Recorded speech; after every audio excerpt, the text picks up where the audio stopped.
Hey friends, Audrey Henley here, and today we're going to be talking about tarot and how it can be useful in your writing as a sort of way to focus your energies, rethink your plot, and so on. So stay tuned.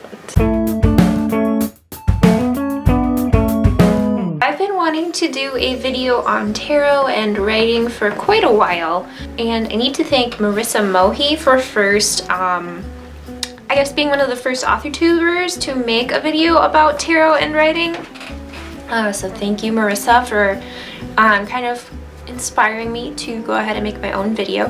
And I'm gonna link Marisa's video down below. She talks a lot about what tarot is and what it isn't, and what she uses it for, and how she uses it in her writing. So this video is gonna be more of a 201 course. You've heard of tarot before, you know the basics. You might not know, like, you don't know all the spreads and you don't know all of the figures, but you've heard of tarot before and you don't think it's evil. That's kind of the baseline we're going with here. What I'm going to do is give you some methods for brainstorming and coming up with plot ideas and character ideas using the tarot. But first I'm going to give a short disclaimer. If you feel like leaving a comment below telling me I'm a witch or something, whatever, that is your prerogative. To me, I don't use tarot as a religious thing. I don't think it's magical, and I know some people do think it's magical and so on, and that's totally valid and great. For me, tarot is just a really interesting set of imagery that has been kind of tested over time. Sort of like the writer's journey in a deck, because there are all these archetypal characters that we've all seen before. That's mainly talking about like the major arcana, like the world, right?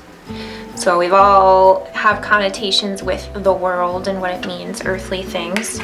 Judgment, there's a bunch of people on a boat and there's an angry dude looking down at them. Okay, so we all have connotations we can get when we see the word judgment and we look at this picture.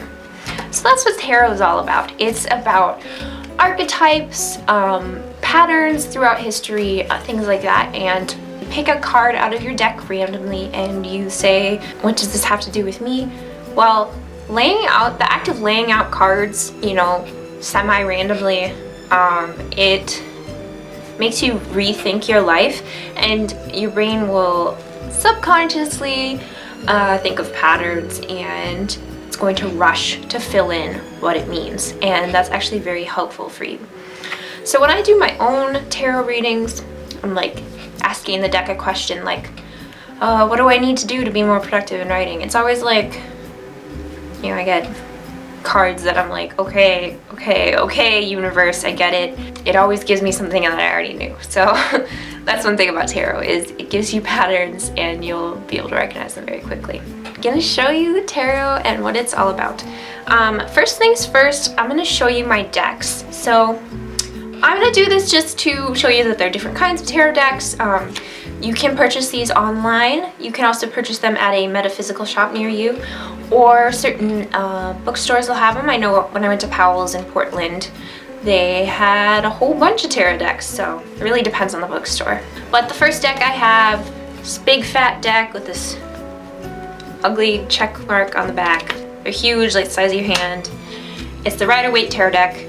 These butt ugly guys. And this I really do recommend for a beginner because there's the most solid primary color imagery on here. It is very ugly, but you know, it serves your needs, and you know, for some people this is the deck for you. I know Marisa was saying that she really loved reading Arthurian legend, and so I think this deck is like good for that.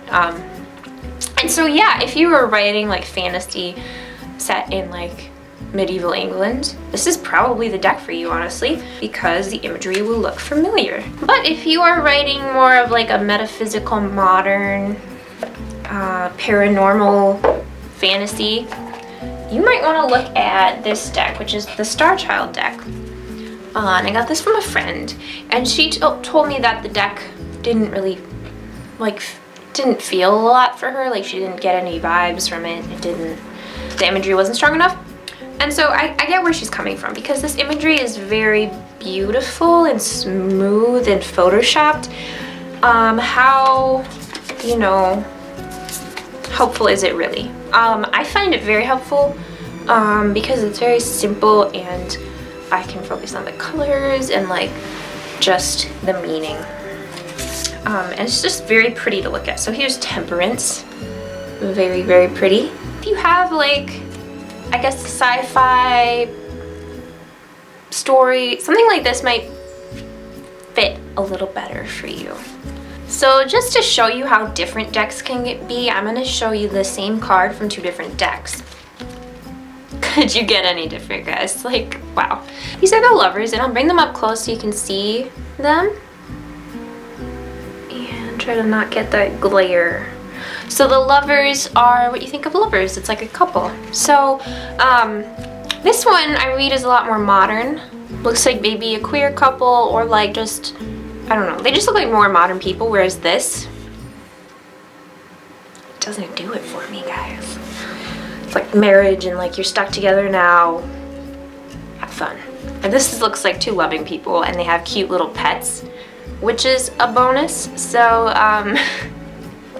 yeah, really find a deck that speaks to you because they are very different across the way. Another deck, if you like really simplistic, modern looking things, is the Monday Motivation deck. Here's the Queen of Cups hanging out.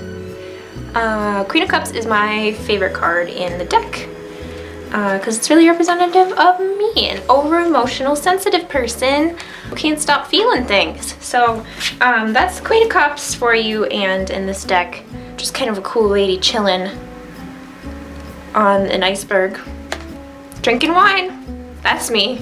Okay, so I've gone through a few decks with you, and I'm going to do an example spread with you to show you how I would get through like a tough story idea with tarot, so stay tuned.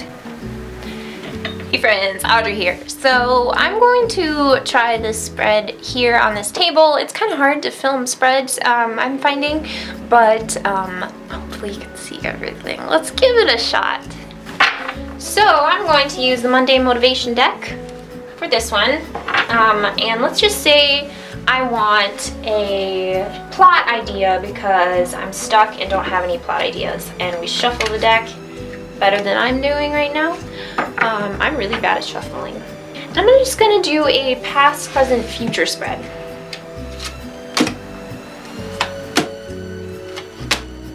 I don't do inverted cards, so I just flip them around. Okay, so this is a new story idea. And so I know a little bit about tarot, so I can give some ideas right away about what this means. If you don't, that is a-okay. You can just look at the imagery and your connotations with the imagery and come up with ideas. This particular deck has a really good little booklet about what everything means. So definitely a good beginner deck. So past, 4 of Wands, present, 3 of Cups, future, 6 of Wands. And that's interesting that we have 2 Wands. Right away, like this prism thing looks really stable. And Wands is about craftsmanship and building. So I'm thinking that the past was really stable and it involved building something. So that could say, you know, your main character used to have a really stable past and built stuff and was like a craftsman's daughter or something. And then right away, so in the future, I'm seeing the 6 of Wands. It seems a lot less stable. It's like, woohoo, I'm at a construction site and I'm just like diving down these tubes.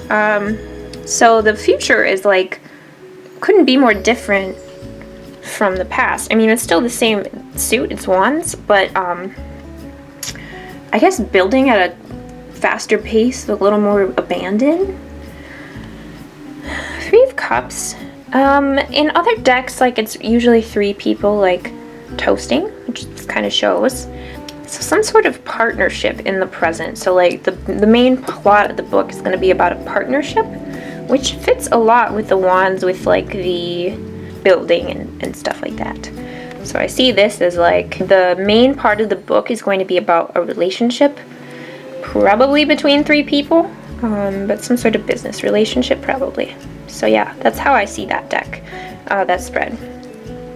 So yeah, that's one really easy way to use tarot, is to come up with book ideas. So next I'm going to use tarot to get myself unstuck. And so you can do a past, present, future spread if you would like, if that would be helpful for you.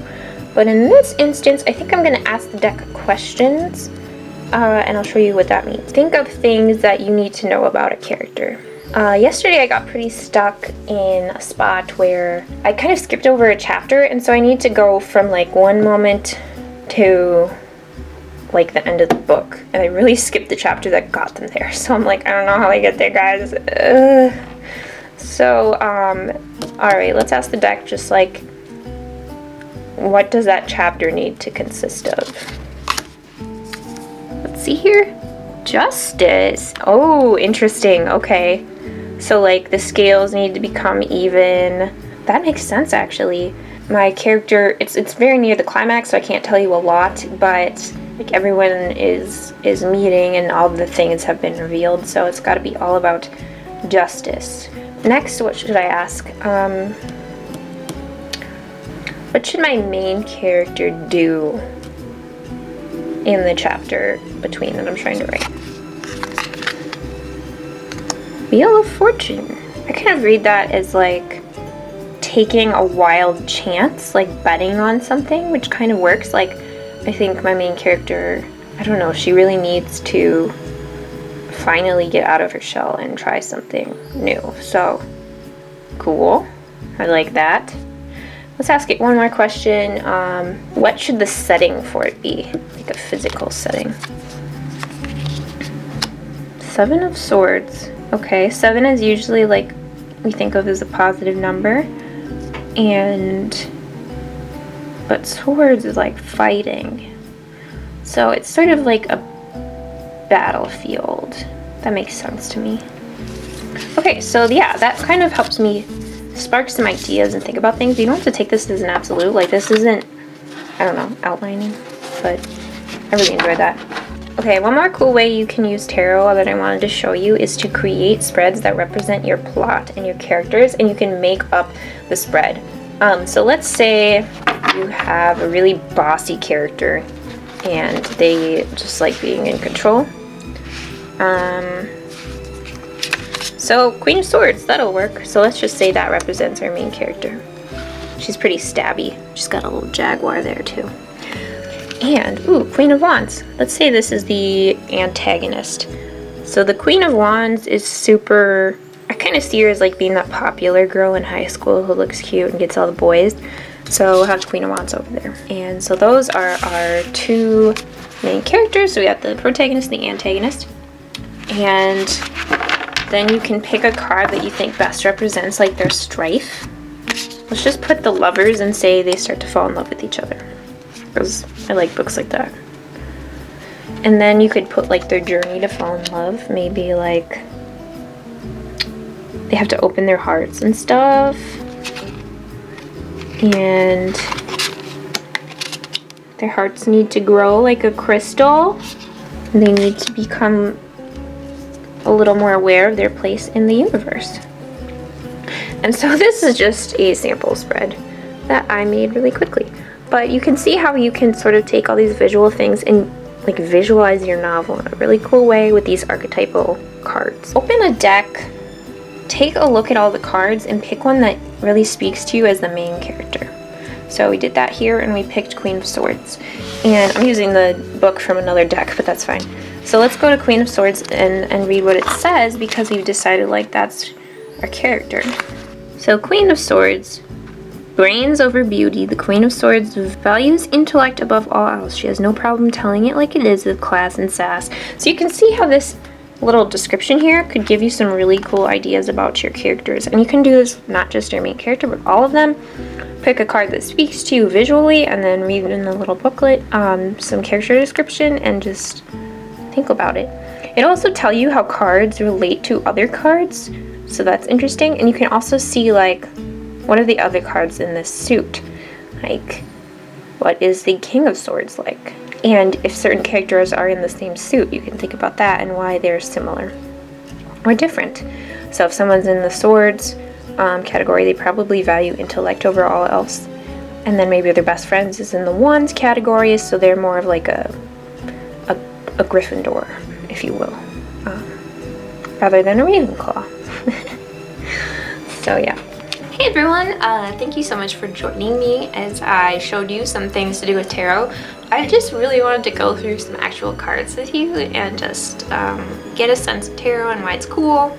I am a visual, tactile person, so I like seeing stuff in videos, so that's what I did. Let me know if you have any questions below, and I'll provide some resources down there for any like basic tarot stuff, like how does the tarot work and stuff. Yeah, I honestly think you can just buy a deck and look at the images and get a lot out of it. Doing spreads, doing random things, picking a card that makes you think of your character, and then reading up on that card. Those are all really useful things you can do, and it's sort of like a personality test, but with tarot. And so it's a cool way to get to know your characters. I think tarot could be super helpful for people who are a little more visual than me. I said before I was visual, but I think more really that I'm tactile, like touching things, but like visual people who really like making mind maps and doing like cards and things like that might really enjoy tarot if they gave it a shot. I'm by no means a tarot expert, but I just look around at pictures and think of things. So that's all tarot really is. You don't have to memorize meanings if you don't want to. It's all just sort of whatever you want it to be. So, but I hope this made you think of some ideas and some, I don't know, some fun things you can do with tarot. Let me know down below if you have any other suggestions for what to do with tarot. If you try it, let me know how that goes. And yeah, thank you so much for watching. Please like, comment, subscribe, and hit the little bell thing. I'll see you guys next week. Bye!